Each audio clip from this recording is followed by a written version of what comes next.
When we think of the Jedi Order, we tend to think about it as it was depicted in the prequels, a highly centralized organization that answered to the Republic Senate.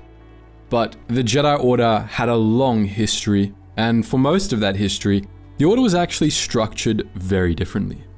For over 20,000 years, it was much more decentralized, spread far and wide across the Republic, and it was generally less dogmatic and rigid. All that changed for a reason, but that's another story entirely. Today, we're going to be looking at the structure of this earlier stage of the Jedi Order and discussing how the Jedi operated in the time before the destruction of Ossus.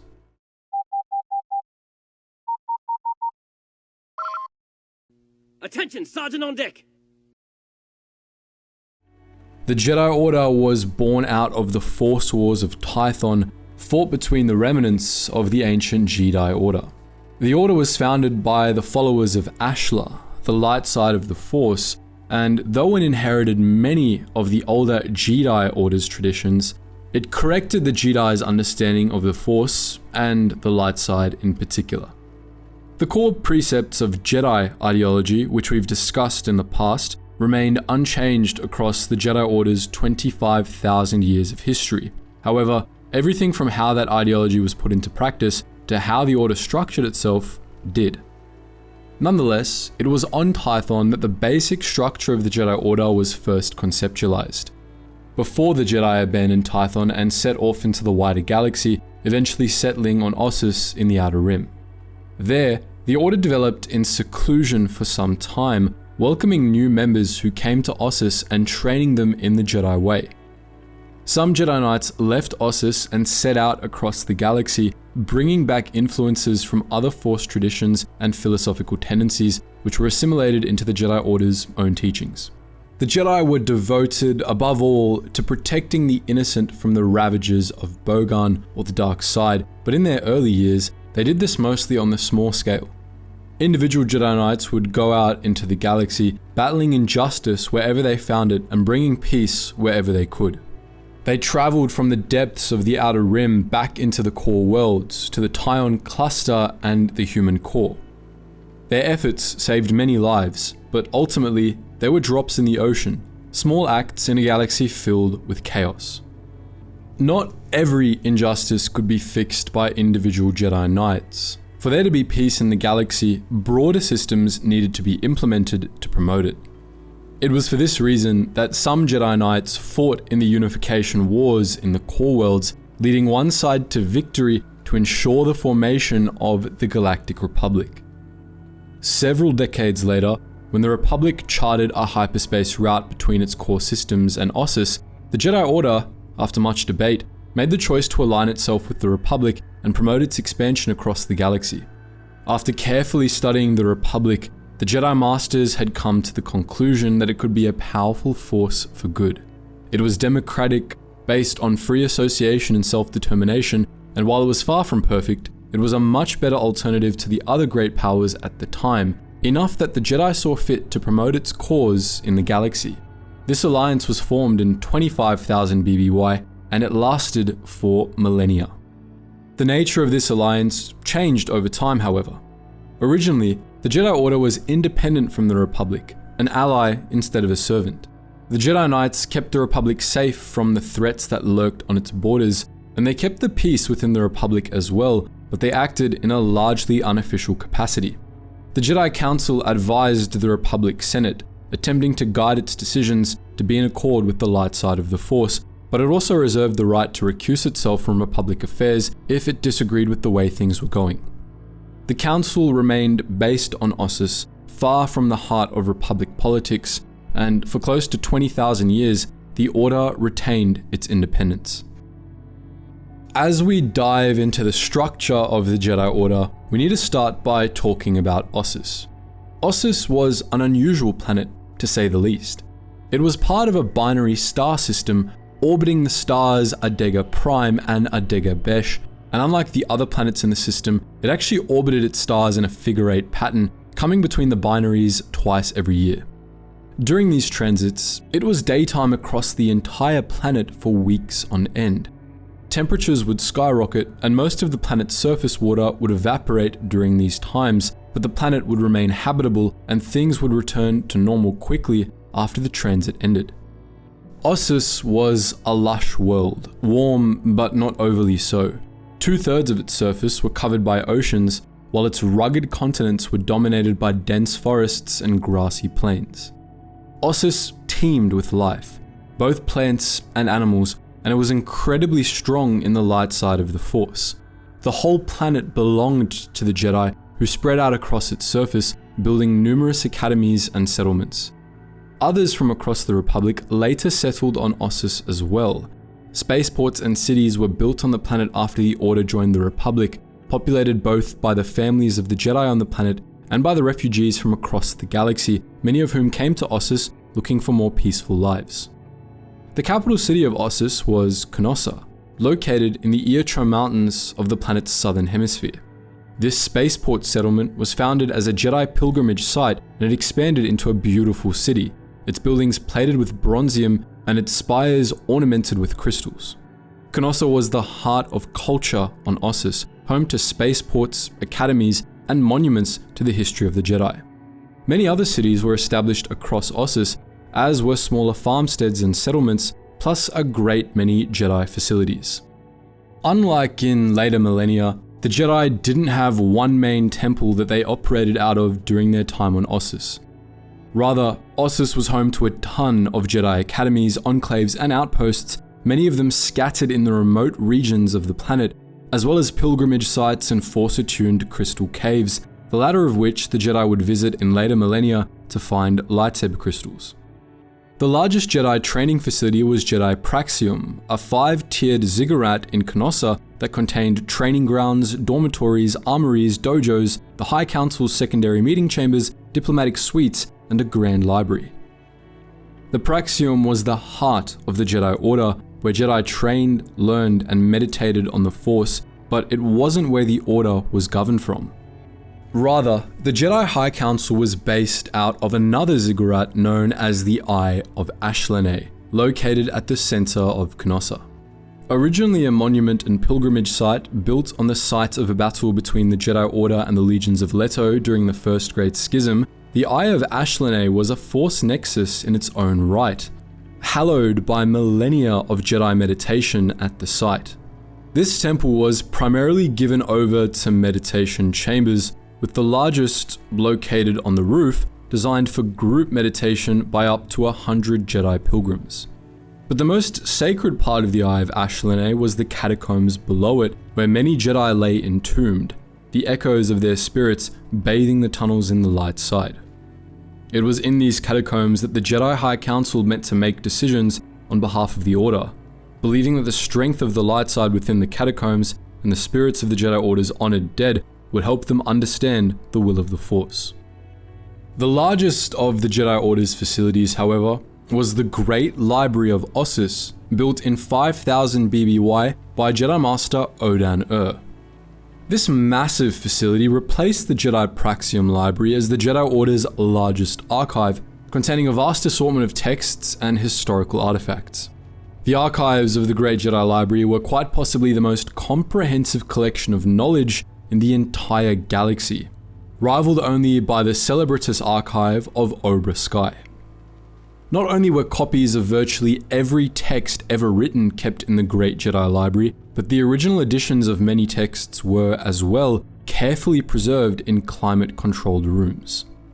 The Great Jedi Library was also home to a vast collection of artifacts, both Jedi and Sith in origin. All told, this facility represented the sum total of all of the Jedi Order's knowledge, and its loss during the destruction of Ossus was one of the greatest blows the Jedi Order ever suffered. As that overview of Ossus probably conveyed, the Jedi Order of this time was fairly decentralized. Just as the Jedi were spread across Ossus, so too were they spread across the galaxy, operating out of hundreds of small enclaves and satellite academies. These operated more or less independently, run by their own councils of Jedi Masters, so that the early Jedi Order was less like one order and more like thousands of tiny orders that all answered to Ossus. Nonetheless, the Jedi Order did have a central hierarchy, and from the very beginning of the Order, that hierarchy was topped by the Jedi Councils. Now, 9 times out of 10, when someone's talking about the Jedi Council, they mean the Jedi High Council, the governing body of the Jedi Order. But there were actually 4 Jedi Councils that ran the Order, with the High Council just being the most prominent. All 4 councils existed throughout the entire history of the Jedi Order, having originated from conclaves the founding masters of the Order used to make decisions. In later eras, each council had its own tower in the Jedi High Temple on Coruscant. In older periods, the High Council met beneath the Eye of Ashla, and it's unknown where the others met. The 3 less well-known Jedi Councils were the Council of First Knowledge, the Council of Reconciliation, and the Council of Reassignment, each made up of 5 members. 2 members of the Councils of Reconciliation and Reassignment sat for life, while the other 3 sat for 5-year terms and were regularly rotated out. For the Council of First Knowledge, only the leading member, the caretaker of First Knowledge, had a lifetime appointment, while the other 4 served 5-year terms. Seats on the 4 Jedi Councils were non-exclusive. Often, members of the High Council would be members of one of the other councils as well, though each council made a point of regularly bringing in new members with differing viewpoints and experiences. The Council of First Knowledge essentially governed the control of, well, knowledge. It oversaw all of the galaxy's Jedi Academies, ensuring consistency of training standards across the Order and establishing what parts of the Jedi teachings were considered the most essential. This council also oversaw the operation of and acquisition of new materials for all Jedi archives and libraries, and it decided which of these materials and texts would be restricted to Jedi of higher ranks. The Council of First Knowledge also oversaw the Jedi Order's efforts to hunt down and either destroy or contain the slightest trace of dark side teachings or artifacts, especially those of Sith origin. During the Order's time on Ossus, it's possible that the Council of First Knowledge operated out of either the Jedi Praxium or the Great Jedi Library, but that's speculation on our part. The Council of Reassignment dealt with Jedi washouts and oversaw what would later become the Jedi Service Corps, to which Jedi initiates who failed to become Padawans were assigned. In the Order's later years, the 4 service corps were the Agricultural Corps, the Exploration Corps, the Educational Corps, and the Medical Corps, each of which were governed by their own councils, which in turn answered to the Council of Reassignment. It's unknown when the service corps were formalized, but the concept of them was around for most of the Jedi Order's history. Even before formal organization existed, Jedi washouts were still dispatched to live farmers' lives on planets like Telos 4. Ordinary Knights and Masters were also assigned shifts within the Service Corps. The Council of Reassignment oversaw all of this, determining what form of service Jedi washouts should undertake, and it also dealt with Jedi who wanted to leave the Order entirely. The Council of Reconciliation had 2 different but very important responsibilities. It acted as the Jedi Order's diplomatic arm and passed judgment on Jedi accused of crimes or falling to the dark side. The latter responsibility was self-explanatory, while the former differed depending on the era. In later periods, the Council of Reconciliation was affiliated closely with the Republic Diplomatic Corps and helped to mediate disputes between the Republic and outside groups or between Republic member worlds. In earlier periods, it likely served a more general purpose, engaging in diplomacy on behalf of the Order itself and mediating conflicts independent of the Republic. Then there was the Jedi High Council, the ruling body of the Jedi Order. The High Council was composed of 12 members. 5 had lifetime seats, while 4 were long-term temporary members and 3 were short-term temporary members. The council was led by the Master of the Order, which was a separate position from Jedi Grand Master, the rank afforded to the head of the Jedi Order. Oftentimes, these titles were given to the same Jedi, but sometimes different Jedi held the 2 positions, as was the case during the prequel era when Yoda served as Grand Master and Mace Windu served as Master of the Order. The Jedi High Council made decisions on behalf of the entire Order, which it reached by meditating as a group until the 12 Masters discerned the will of the Force on the topic. Only in times of extreme crisis did the High Council abandon this practice in favor of more traditional discussion and debate, which was faster, if more prone to misguided judgments. The High Council made most of the Jedi Order's important decisions, though occasionally, when faced with extremely complex issues, it would instead call a conclave of the entire Jedi Order, summoning all of the Order's best and brightest to Ossus, Deneba, or some other world to discuss and debate the issue in greater numbers. The Jedi High Council was also responsible for granting the rank of Jedi Knight to the Order's members, though the councils and masters of satellite academies sometimes also did this. Below the Jedi councils, the basic rank and structure of the Jedi Order was also fairly constant across its history, but there were a few key differences, so we're going to go through the ranks in full, starting at the bottom. In the final centuries of the Jedi Order, the lowest ranked Jedi was that of Initiate, assigned to young children that were not yet old enough to become Padawans. But for most of the Jedi Order's history, the Jedi Order was much more lax about recruiting older children and even adults, and so the Initiate rank, if it existed at all, was much more informal and held only for brief periods of time.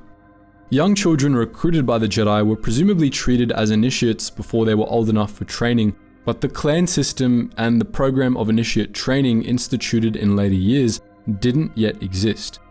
For most Jedi recruits, the initiate stage was very brief, lasting only a few weeks or months during their initial training and the trials they would undertake while their masters determined their suitability to join the Order. Recruits that showed lots of promise right away sometimes skipped this stage altogether and were taken as apprentices by Jedi Masters right off the bat. Sometimes, Jedi Masters would take recruits as their apprentices but withhold the full title of Padawan until after they had proven themselves. The rank of Padawan was earned by passing the Initiate Trials, which in the old days involved 3 tests. The specifics of these tests varied greatly from Jedi Master to Jedi Master, but they always had the same purposes. The first tested the knowledge of the Jedi Code, the second consisted of crafting a lightsaber or forging a Force-imbued sword, and the third was a mission that the apprentice would have to complete alone. Initiates who passed the trials would be granted the rank of Padawan and formally apprenticed to a Jedi Knight or Master. Jedi of this period, especially Jedi Masters on far-flung worlds, often took multiple Padawans at a time, training them as a group in the hopes that they would learn from each other as well as from their master. Padawans typically assisted their masters as deputy Jedi Watchmen or accompanied them on missions from the Council, while at other times, masters would dispatch their Padawans on missions of their own, allowing them to confront challenges and learn by experience themselves. Padawans were generally afforded much more independence in this era. They were only restricted from taking apprentices of their own, and they were often free to travel the galaxy and carry out missions on their own. The Council even sometimes sent individual Padawans on important missions without their masters. Some Padawans even put their Jedi training on pause for months or years at a time, left their masters to go do other things, and returned to resume their training at a later time. Despite this much more lax training system, the end goal of Jedi apprenticeship was the same. Padawans were to be trained in all of the essential Jedi arts, and when their training was complete, they would face the Jedi trials. In later generations, the trials were standardized. There were 5 in total: the trials of skill, courage, spirit, flesh, and insight. But for most of the Order's history, this wasn't the case, and the nature of the Jedi trials was entirely subjective, up to the Padawan's master to decide. In any case, the trials were always grueling and sometimes even close to impossible. If completed successfully, however, they would earn the Padawan the rank of Jedi Knight, which was usually bestowed either by the High Council or a Jedi Master. In most respects, Jedi Knights operated the same in this era as they did in the time of the films. Jedi Knights were tasked with wandering the galaxy, seeking out and putting an end to injustice, going where the Force told them to go. They were often assigned missions from the Jedi Councils, but in this era, Jedi Knights also undertook missions of their own accord, doing whatever they felt they needed to ensure that justice prevailed in the Republic. Many Jedi Knights spent their whole lives wandering the stars, while others settled on planets across the Republic and galactic frontier, becoming Jedi Watchmen. Jedi Knights were allowed to take on Padawans of their own at their discretion. Above the rank of Jedi Knight was the rank of Jedi Master. This title was usually, but not always, conferred when a knight trained their first apprentice to knighthood, though it could also be conferred if the knight overcame a significant personal challenge, sought to establish a satellite Jedi Academy, or had simply become experienced enough that the High Council deemed them worthy. Sometimes, Jedi Knights even promoted themselves to Jedi Master after deeming themselves worthy, and though obviously this practice was frowned upon, in some cases the self-promotion was acknowledged. Jedi Masters were the best and brightest of the Jedi Order, the wisest and most gifted in the ways of the Force. In the old days, they were given a great deal of independence. While they still answered to the Jedi Councils, they often set out to form Jedi Academies of their own, forming their own sect of the Jedi Order to command. Masters alone were eligible for promotion to the Jedi Councils, and the greatest masters in the Order were afforded the rank of Grand Master. At this time, the rank of Grand Master was inconsistent. Sometimes there were multiple Grand Masters, though there was usually only one, and sometimes there were none at all. The Grand Masters were the leaders of the Jedi Order, the greatest of all the Jedi. Together with the Master of the Order, they led the Jedi High Council. Jedi of all ranks had few possessions, living austere lives and traveling the galaxy with little more than robes on their backs. But there were a few exceptions to this rule. Personal items that all Jedi owned, the most notable of which were their weapons. In later eras, of course, these were lightsabers, but for millennia of Jedi history, the signature weapon of the Jedi Knight was instead a Force-imbued blade, sometimes known as a Jedi Katana. These were ancient weapons with a very long history, stretching all the way back to Tython, where the members of the Jedi Order first crafted these blades in the forges of Ver Tepe. The Jedi Knights continued the practice after the Force Wars, and for over 10,000 years, these weapons were the primary symbol of the Jedi Order. These swords were forged by Jedi apprentices at one of the Academies on Ossus or on the other Jedi worlds, and much like lightsabers, each weapon was personalized to its creator. To make these swords, Jedi would take a bar of high carbon metal, usually durasteel, and forge it into a katana. As they hammered the blade, the Jedi would focus on the weapon with the Force, pouring the Force into the blade. The Force would change the blade's molecular structure, creating a nigh unbreakable lattice that also made the blade incredibly sharp. Once the blade was set, a Force-attuned crystal, usually an Adagen crystal from Ossus, would be set into the hilt, and the initiate would enter into deep meditation, channeling the Force into the crystal and the blade until the lattices of the two became one.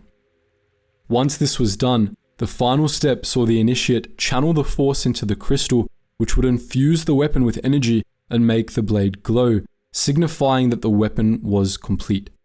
This process was incredibly difficult, but the result was a Force-imbued blade of incredible sharpness, strength, and power, capable of parrying lightsaber blades and cutting through all but the most durable materials. These weapons were bonded to their creators, and they were as much a symbol of identity for them as lightsabers were for Jedi of later generations. But the age of the Force-imbued sword eventually came to an end, albeit slowly. Sometime between 10,000 and 7,000 BBY, the Jedi began to develop the first lightsabers, using the Adagen crystals placed in the hilts of Force-imbued blades to create blades of pure energy. The earliest proto-sabers were unstable and had to be connected via cable to a belt-mounted power pack, but years of refinement eventually made proto-sabers usable. By the start of the 100-Year Darkness in 7,000 BBY, the proto-saber had replaced the Force-imbued sword as the primary weapon of the Jedi after nearly 20,000 years. 2,000 years later, after the Great Hyperspace War of 5,000 BBY, lightsaber technology had further improved, and the first modern lightsabers, which didn't require power packs, entered use. The stage of the initiate trials that had involved forging Force-imbued swords were thus replaced with a stage that required initiates to craft their own lightsabers. This journey began with the selection of a lightsaber crystal, typically an Adagen crystal from Ossus or Ilum, though more exotic crystals were sometimes used.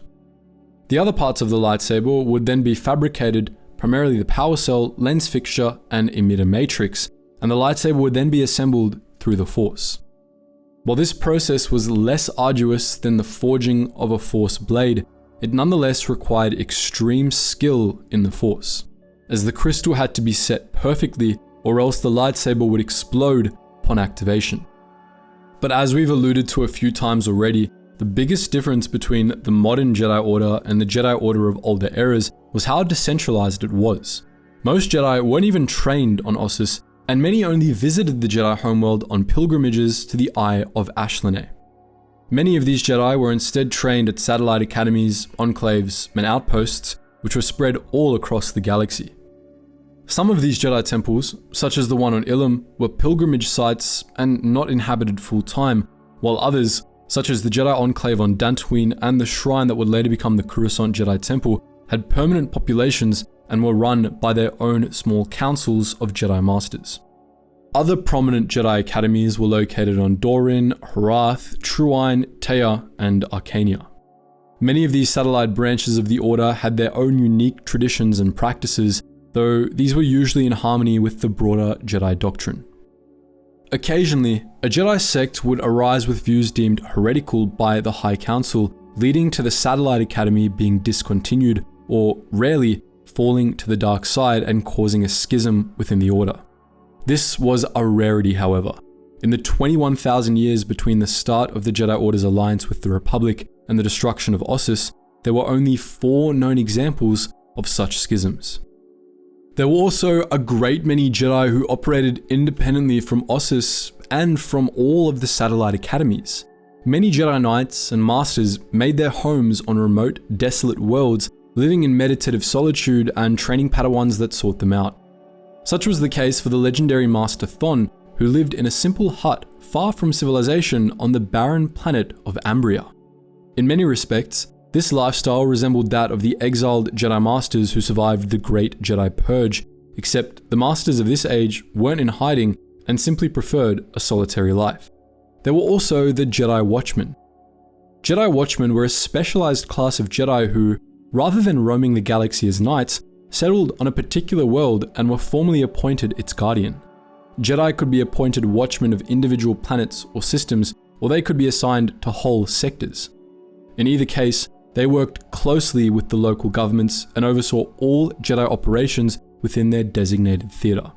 Watchmen answered to the Council of Reconciliation and were often closely involved with delicate political situations on the planets they were assigned to. Oftentimes, they were selected due to their familiarity with the intricacies of local cultures and customs. Jedi Watchmen were tasked with protecting and helping the people of their worlds, and it was also their job to seek out Force sensitives to train as Jedi on the planets they watched over. In this era, Jedi Watchmen usually selected a handful of Padawans from the local population, training them in the ways of the Force, together as part of a sort of miniature Jedi Academy.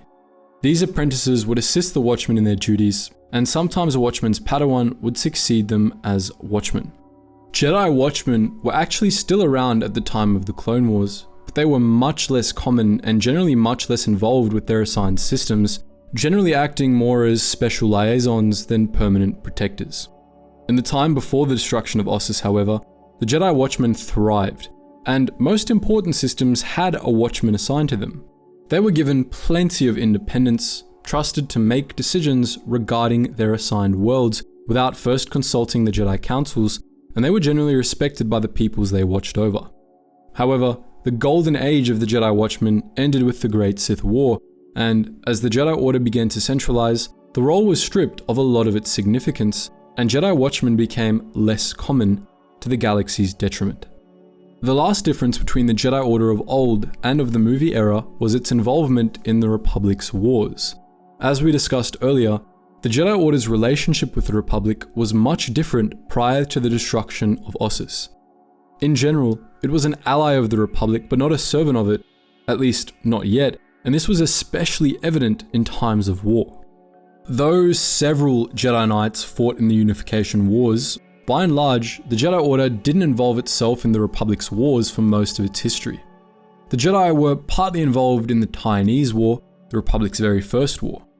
Prior to the war, they had acted as a bulwark against Taiwanese pirates raiding the Republic colonies, and during the war itself, they continued to play a role in defending Republic space and helping civilians affected by the war. But they had no affiliation with the Republic military, and the Order strongly disapproved of how the Republic ended the conflict. After the Republic Navy carried out an indiscriminate, nigh genocidal bombardment of Decevero, the Taiwanese capital, in the war's last battle, the Jedi Order seriously considered breaking its alliance with the Republic, and only refrained from doing so after the Senate disbanded the Republic Navy and offered restitution to the Taiwanese to appease the Council. In the millennia that followed, the Jedi Order didn't involve themselves in the Alsacan conflicts and most of the Republic's other wars, though they did play a major role in battling Hutt-backed slavers and pirates on the Republic frontier. When the Republic was taken over by the Pius Dei cults and began a series of anti-alien crusades, the Jedi Order broke its alliance with the Republic for real this time, recusing itself from Republic affairs. It spent the Pius Dei era officially neutral, while it secretly organized resistance against the Crusaders, allowing knights errant to take to the battlefield against the Pius Dei, while the other Jedi spearheaded a conspiracy to destroy the cult from within and retake the Republic. This conspiracy was eventually successful, and in the end, the Pius Dei were defeated because of the Jedi, who also played a major role in rebuilding the Republic after the cult was gone. Following the Pius Dei era, the Jedi became much more active in Republic affairs. Indeed, the first Supreme Chancellor of the Republic after the fall of the cult was Jedi Grandmaster Beal Ductavis, who simultaneously led the Republic and the Jedi Order. Following the end of the Ductavis era, the Jedi steadily became involved in more of the Republic's wars, helping the Republic survive the Waymancy Storm and the many crises of the post-Mandarin period, sometimes even fighting alongside the Republic military on the front lines. The Jedi Order also endured conflicts of its own over the course of its history. The first of these, the First Great Schism, happened scarcely 500 years into the Order's alliance with the Republic, and saw the Jedi Order battle and defeat the legions of Leto, an army of Dark Jedi led by the fallen knight Zendor. This war was brief, but the next one, the Second Great Schism, was not. This schism took place more than 17,000 years after the first, and it was also known as the 100-Year Darkness, as it saw the Order battle an army of Dark Jedi and the monsters they created for a full century. The end of that conflict wasn't as decisive. The Dark Jedi were defeated and their monsters were slain, but 12 of the fallen Jedi survived, and instead of executing them, the Jedi exiled them from known space. In doing so, they ended up creating a threat that would define the next few millennia of Republic and Jedi history: the Sith. But the Jedi Order's involvement in the Sith Wars is another story entirely. That wraps up our look at how the Jedi Order functioned before the destruction of Ossus. We hope you've enjoyed, but what do you think? Would you like to see more Jedi content in the future? Feel free to post your thoughts in the comments section below. And as always guys, thank you so much for watching, and I hope to see you in the next installment of this series.